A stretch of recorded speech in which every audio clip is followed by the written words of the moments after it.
کچھ باتیں ہمارے مذہب نے ایسی ہمیں بتائیں کہ آج کے لوگ اس کو تنگ نظری کہتے ہیں، لیکن ہم آج پوری ذمہ داری سے آپ کو اللہ تعالیٰ کی بتائی ہوئی حدود بتائیں گے کہ جن سے تجاوز کرنے سے میاں بیوی ایک دوسرے پر حرام ہو جاتے ہیں۔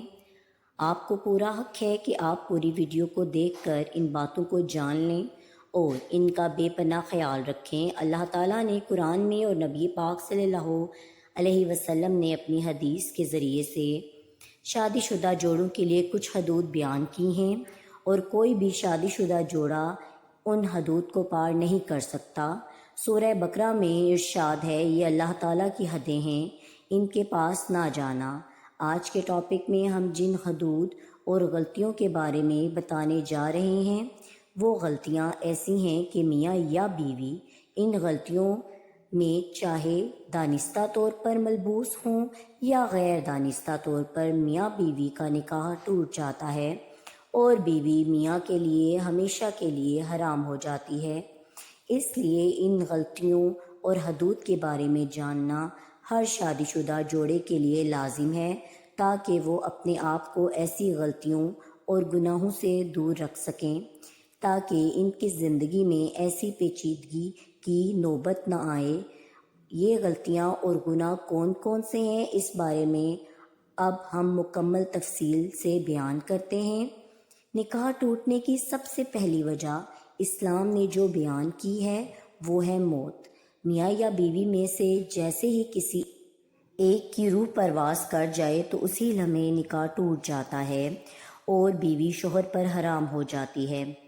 دوسری وجہ خلا ہے، جس میں میاں بیوی باہمی طور پر طلاق لینے کے لیے رضامند ہو جاتے ہیں۔ تیسری وجہ ایلا ہے، جس میں شوہر اپنی بیوی سے 4 ماہ ہم بستری نہ کرنے کی قسم کھا لے اور اس قسم کے بعد واقعی ہی 4 مہینے ہم بستری نہ کرے تو نکاح ٹوٹ جاتا ہے۔ یہ یاد رہے کہ ضروری ہے کہ شوہر قسم کھائے، بنا قسم کھائے ہم بستری نہ کرنے پر طلاق نہیں ہوگی۔ چوتھی وجہ جس سے نکاح ٹوٹ جاتا ہے وہ ہے لعان، جس میں شوہر اپنی بیوی کو زنا کرتے ہوئے دیکھ لے، اور لعان یہ ہے کہ شوہر 5 دفعہ قسم کھا کر بتائے کہ میں اپنی بات میں سچا ہوں اور میں جھوٹ بولوں تو اللہ کی لعنت ہو مجھ پر۔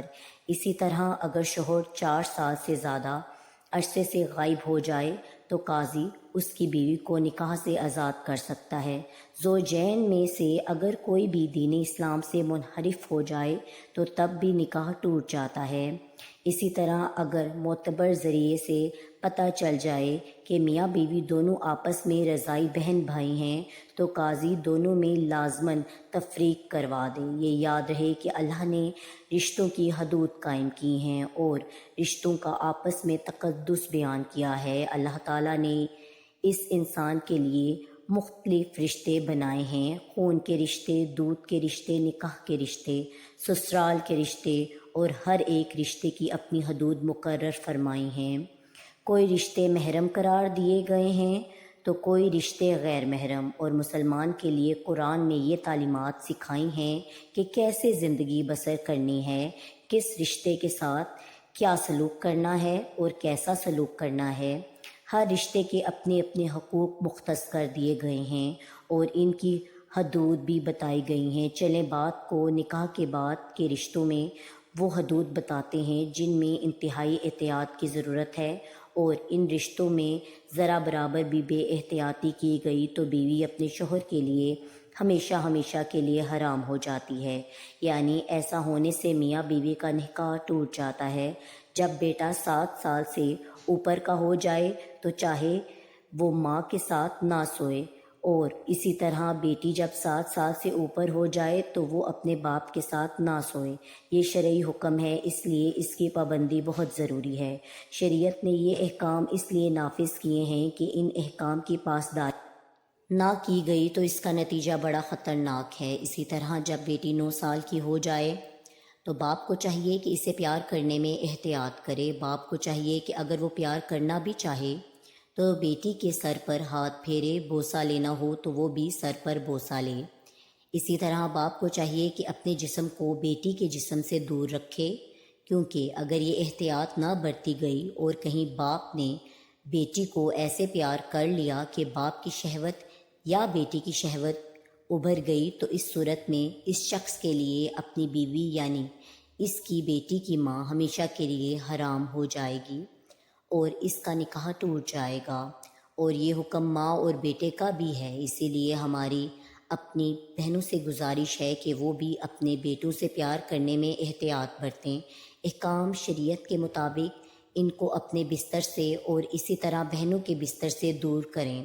آج کل دین سے دوری اور اسلامی تعلیمات کو نہ سیکھنے کی وجہ سے پہلے لاڈ پیار میں بچوں کو بگاڑ دیا جاتا ہے اور ان کو ان کی حدود نہیں بتائی جاتی اور پھر بعد میں رونا رویا جاتا ہے جو بے سدھ ہوتا ہے۔ اسی لیے ضروری ہے کہ بیٹے کو 7 سے اوپر ہونے پر باپ کے پاس سلایا جائے لیکن ماں کے پاس نہ سلائیں، اور بیٹی ماں کے پاس تو سو سکتی ہے لیکن باپ کے پاس نہ سوئے۔ اسی طرح ایک اہم رشتہ ساس اور داماد کا ہے۔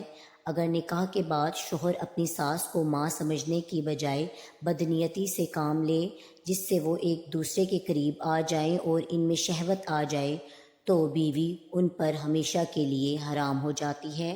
جو حدود شریعت نے طے کی ہیں ان حدود کی پاسداری کرے، کیونکہ نکاح صرف بیوی کے ساتھ ہوتا ہے اور اس کی زوجیت کے لیے صرف اس کی بیوی حلال ہوتی ہے، لہٰذا باقی سب رشتوں کے ساتھ برتاؤ میں ایک مرد کو بڑے احتیاط کی ضرورت ہے۔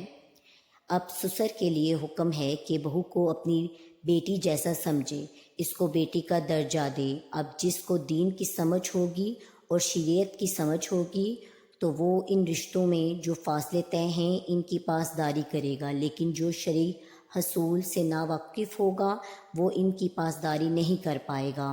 اسی طرح اگر سسر اور بہو میں شہوت کا رشتہ قائم ہو جائے تو تب بھی نکاح ٹوٹ جاتا ہے۔ آج کل کے رشتوں میں تو پہلے بے تکلفیاں اختیار کی جاتی ہیں اور جن بے تکلفیوں کو برا نہیں جانا جاتا جو بعد میں اس حد تک چلے جاتے ہیں لوگ اپنا نکاح بھی توڑوا بیٹھتے ہیں۔ خدا را شریعت کو سیکھنے اور اس پر عمل پیرا ہو جائیں تاکہ ہمارے رشتے پاک رہ سکیں اور ہمارے گھروں میں مذکورہ بلا صورت حال بھی پیدا نہ ہو۔ سب سے بہتر راستہ یہ ہے کہ کبھی کبھی دو مخالف ہم جنسیوں کو اکیلے بیٹھنے کا موقع نہ دیا جائے، کیونکہ اس میں تیسرا شیطان ہوتا ہے جو کہ کسی بھی پاک رشتے کو ختم کر سکتا ہے۔